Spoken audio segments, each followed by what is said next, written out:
Clarissa coming in today with a leg focused workout for you. So we're going to start off with the adductor machine.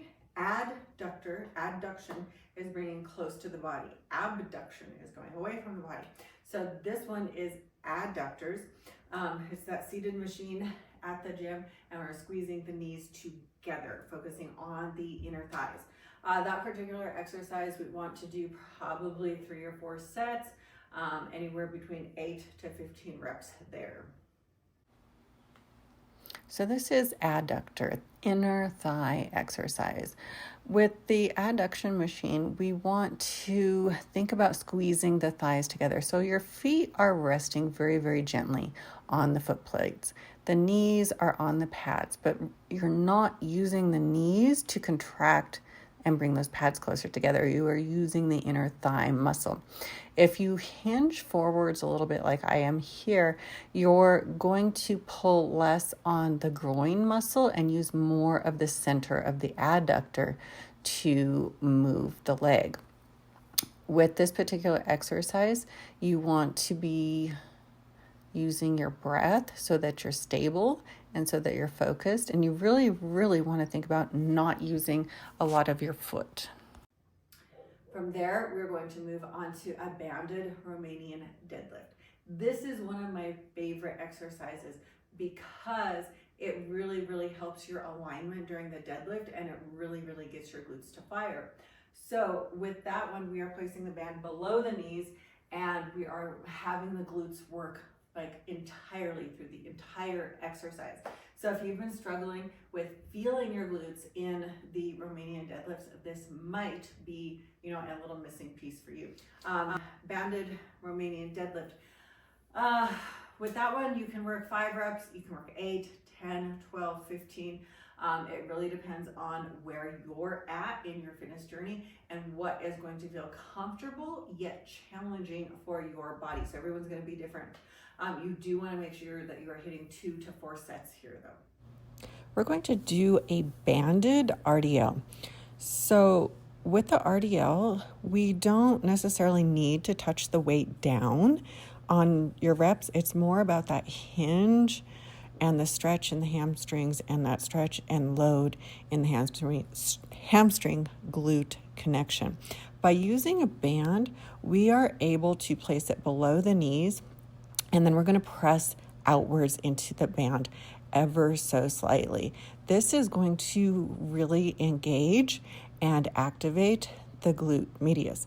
So if you've been struggling with feeling RDLs in your glutes, this might be a good option to really get those glutes firing. So we set the band below the knees, press the knees into the band.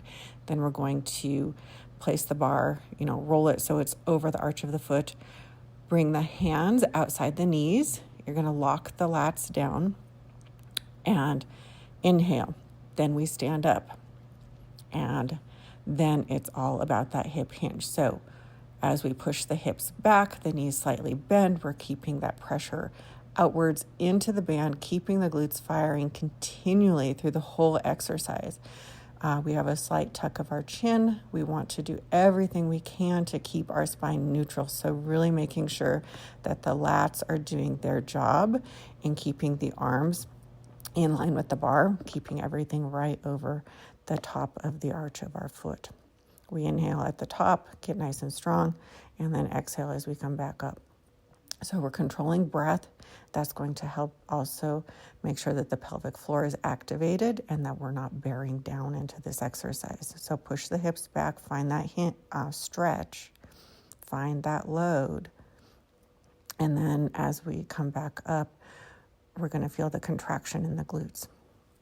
So make sure we're pressing into that band throughout the whole exercise. And that's your banded RDL. From there, we're going to go over to the Smith machine and do an elevated lunge. With the elevated lunge, one of the biggest things that I see in this exercise is that people do not bring their knee down far enough. There is no point in using any kind of elevation if your knee is up here. it's not doing anything. So if you want that extra range of motion, which is the entire point of getting that front foot elevated, make sure you're getting your back knee down far enough. So this is single leg exercise. We want to do 8 to 15 reps on one side, 8 to 15 reps on the other side. Take a break, probably 2, maybe 3 sets here. So this is an elevated reverse lunge using the Smith machine.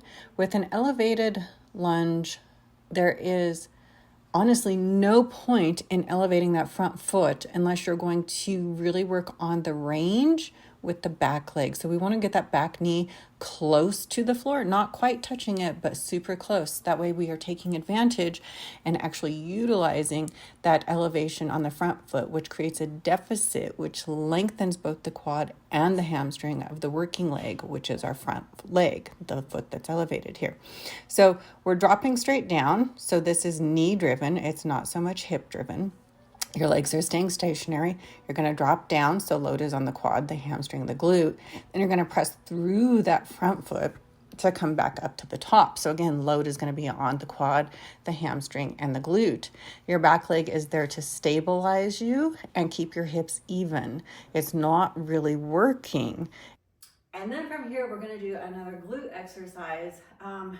So if you have the back extension station, throwing chair at your gym, and you're doing the back extensions, trying to feel your glutes, but you're not getting a whole lot of work here, you might want to try this variation.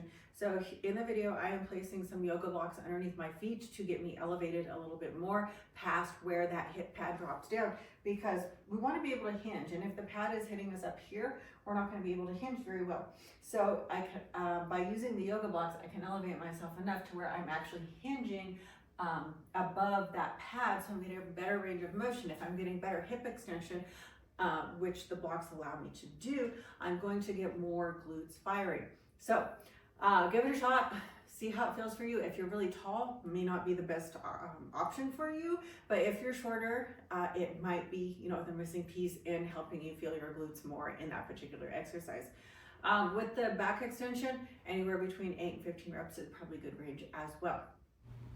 So this is a hyperextension using yoga blocks to give ourselves a little bit of a lift so that we can have even more focus placed on the glutes here. So you can see that I stepped on the yoga blocks and then we slide them back. That way the pad is below the joint of the hip. And then you can use a weight. You could try these without a weight to begin with. But we're going to really focus on keeping the spine neutral. So you can see how my spine is not going into any sort of flexion.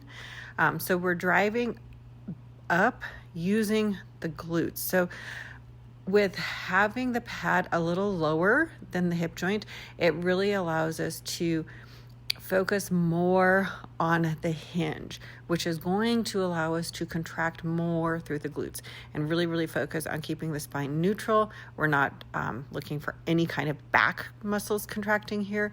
It should all just be glutes. So we want to inhale at the bottom and we're going to hold that stability, exhale here, and then lower back down again. So I have found it super helpful to think of doing a deadlift while you are performing this exercise.